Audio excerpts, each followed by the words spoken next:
dançam no cume das sombras. A luz não salvará você. Sou muito mais talentoso do que eu deveria. Inigualável praticante da magia sombria. Com o poder das sombras não há ninguém que compete. Quando criança resgatado e treinado por Zed.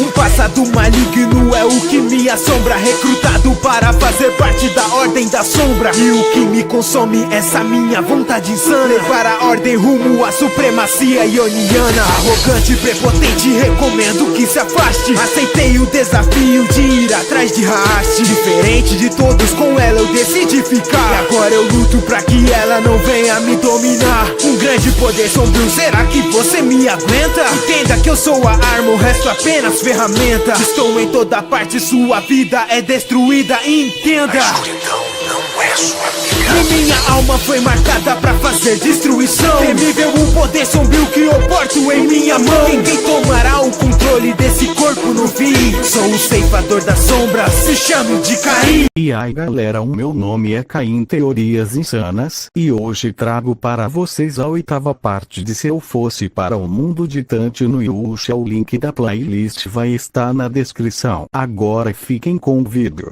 Continuando de onde parou o agente, estava se preparando para enfrentar a Hydra. E então o Ulquiorra vai na frente e os outros iriam ficar em volta para esperar o meu sinal. Quando o Ulquiorra chega perto o bastante do lago, a Hydra já sobe do fundo do lago, soltando um poderoso rugido que faz até o Ulquiorra dar uns passos para trás. Porém ele para e já saca sua espada. E então uma das cabeças da criatura cuspe veneno para cima do Ulquiorra. Porém ele rapidamente corre em volta para se proteger do veneno. A outra cabeça tenta comê-lo, mas ele dá um salto e corta aquela cabeça fora, fazendo a criatura gritar de dor. E vendo isso eu dou um suspiro de alívio, pois nenhuma outra cabeça cresceu no lugar da que foi arrancada. Então eu dou o sinal e assim todos os outros vão para cima do bicho. Grimjove com suas garras ele dá um corte em forma de X no peito dele. A Alibel perfura as costas dele, porém uma das cabeças cuspe fogo nela, mas o Noitora com seu cajado para o fogo, girando seu cajado em uma alta velocidade. E com um sorriso ele fala que não esperava que ela fosse tão descuidada. Alibel, cala a boca senão eu te mato, Noitora. Que medo! E então o Ulquiorra rapidamente corta aquela cabeça que estava cuspindo fogo. E então eu apareço e falo para eles saírem de perto do monstro. E logo todos saindo de perto. E assim eu uso o poder da alquimia para transformar o lago em gelo para prender o bicho. Logo todos os meus espadas ficam do meu lado, vendo aquele monstro se debatendo de dor. Enquanto tentar vou sair daquela situação, Ulquiorra. E agora mestre, Alibel, você desenvolver uma habilidade nova não é bom? Acho que já tá na hora de testá-la. Após eu falar isso, a Alibel fica feliz, enquanto o Grimjove e o Noitora tava reclamando por não poderem continuar lutando. E então a Alibel aponta a sua espada para frente e fala: engula tudo, Leviatã. Uma poderosa onda de água se forma na ponta da espada e é disparada para a Hydra, assim destruindo parte do seu corpo e no processo toda a área por trás. Noitora, se você tinha uma habilidade tão forte assim, por que você não usou antes? A Alibel coloca a sua espada na bainha e com uma cara seria ela fala para ele que leva tempo para preparar um ataque desses. E então ela muda sua expressão e perguntaria para mim como ela foi. E com um sorriso eu acaricio a cabeça dela e falo que ela mandou bem e completo, dizendo que todos foram ótimos e que agora só faltava avisar o rei. E então a gente ia embora. E então nos voltamos para o castelo, onde eu contaria tudo o que houve para o rei, onde eu mesmo agradeceria a gente. Rei, vocês têm certeza que não querem uma recompensa? Já que você insiste tanto, eu gostaria de ter uma casa e um território perto de um lago para ficar, rei. Certo, irei providenciar tudo. E quando você voltar pode ter certeza que será bem recebido, Sr. Fate. Ok, e então nos saímos do castelo. Vamos para fora daquele reino. E no caminho eu paro e dou uma olhada para trás. E então eu dou um pequeno sorriso e falo que iria adorar ficar com a minha família nesse lugar. E então volto a seguir o meu caminho com uma cara de determinação. Nos meus pensamentos. Ainda faltam 8 fragmentos, preciso achá-los o mais rápido possível. Durante a noite nós montamos acampamento em uma floresta. E então eu falo para os meus espadas que eles tinham uma missão, Grimjov. Oh, que mais trabalho, o que honra! Que missão é essa, mestre?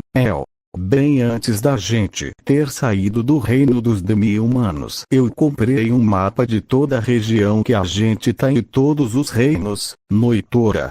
E então qual é o serviço?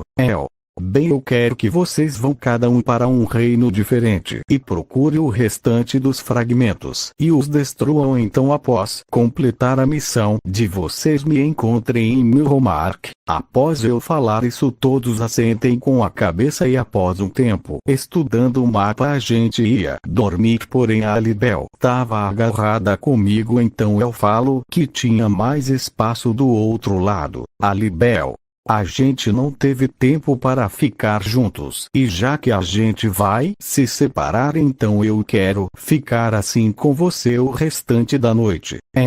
Tudo bem, quando tudo isso acabar eu prometo que a gente vai ter uma diversão incrível. Após eu falar a gente dormir e no dia seguinte a gente tava se preparado para partir, então eu dou boa sorte a todos e então a Libel me beija e eu retribuo e então nos separamos.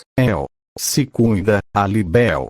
Ok, e então cada um de nós vai para um lado. E já no reino de Milhomark eu estava andando até que eu escuto umas coisas do Naofumi que me chamou a atenção. E logo eu utilizo a habilidade mestre dos sussurros para escutar. Homem 1. É hoje que finalmente o diabo do escudo vai ter o que merece. Homem 2. O Senhor Papa vai botar um fim a essa praga. Após eu ouvir isso tudo, eu só pensava que o Naofumi estava com problemas. Então eu vou até aqueles homens e perguntar para onde foi o Papa. Eles olham um para o outro e um deles fala que ele estava indo executar o herói do escudo em um local perto de uma grande fronteira. Após ele falar isso, eu não tenho mais dúvidas. O Naofumi estava realmente encrencado. E então eu, sem perder tempo, começo a voar e vou em direção à fronteira numa alta velocidade. Nota do autor: eu ainda consigo voar, mas eu não gosto muito, pois tira toda a graça da aventura e da exploração. Fechar do autor. No lado do Naofumi, ele estava tendo a mesma luta contra o Motoyasu. Naofumi: eu já disse, eu não tenho nada a ver com a morte do rei do Itsuki. Motoyasu: acha mesmo que eu vou acreditar nisso, diabo do escudo? Os dois já iam para cima um do outro, porém nessa hora o Naofumi percebe que tinha algo estranho e manda um Motoyasu parar, e então rapidamente ele utiliza o escudo aéreo, pois uma enorme descarga de energia ia cair em geral que estava por ali. E então o Papa aparece junto dos seus seguidores. Papa,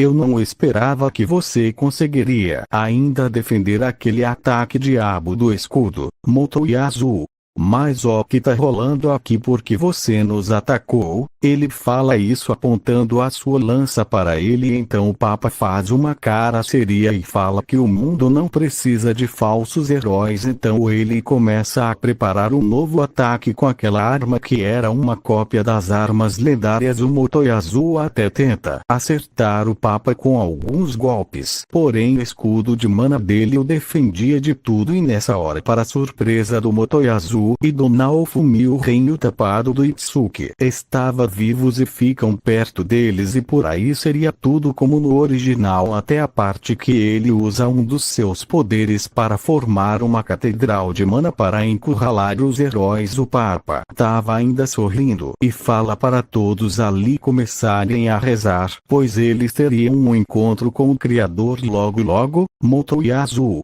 e Naofumi, por que você não usa aquele escudo de trapaça para a gente ter uma chance? Ren. Você não tem dignidade, Itsuki. É verdade, a gente só tá nessa situação por causa de você e sua rixa com Naofumi, e vendo isso Naofumi fica irritado e começa a falar as mesmas coisas do original sobre as cagadas que cada um deles fez. E então o trio de patetas abaixam a cabeça e ficam refletindo um pouco. Naofumi: mas agora isso não importa, pois temos que lutar juntos se quisermos sobreviver a esse louco. E após o Naofumi falar isso, todos ficam preparados, então geral vai para o cima do Papa. Porém eles não estavam conseguindo fazer nem sequer um arranhão no escudo de mana dele quando a arma já estava carregada. O Papa lança aquela mesma descarga de energia em cima dos heróis, e mais uma vez o Naofumi defende todo mundo. E no processo ele fica de joelhos cansado, então a Raptalha e a Filó perguntaram se ele estava bem, e com um pouco de esforço Naofumi se levanta e fala que sim, mas ele provavelmente não aguenta mais um ataque daqueles, e então fala para suas companheiras se afastarem, pois ele utilizar o escudo da fúria, e então elas entendem e logo se afastam, e então o Naofumi ativa o escudo da fúria, e então ele usa uma das habilidades de execução do escudo para matar o Papa. Assim uma criatura começa a se rastejar dentro do chão e vai na direção do Papa. Então aquela coisa o pega e começa a morder o corpo dele dos pés. A criatura volta para o chão o levando junto, e tudo parecia que ia acabar. O corpo do Naofumi fica estourado, pois aquela habilidade custava muito dele, e então a Catedral de Mana some. Nesse momento a rainha chega junto do seu exército para prender os seguidores do Papa, e do alto eu chego e já aterriço no chão, onde eu veria que o Naofumi estava todo estourado na calçada, e então sem perder tempo eu fico na frente do corpo do Naofumi e logo me ajoelho e utilizo os poderes do Keru, aquele herói da cura, para curar os ferimentos do Naofumi. Então o mesmo se levanta surpreso, pois pensou que ia morrer,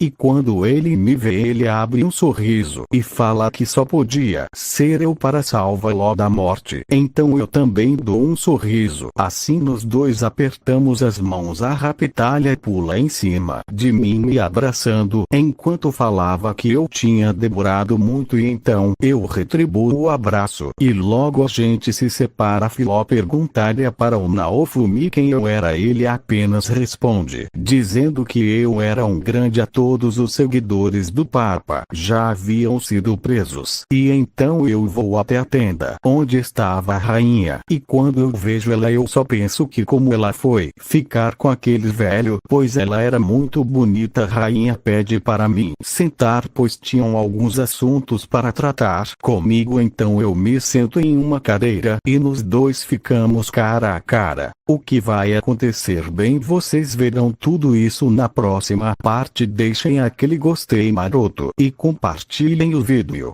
Se inscrevam no canal, beleza? E fui.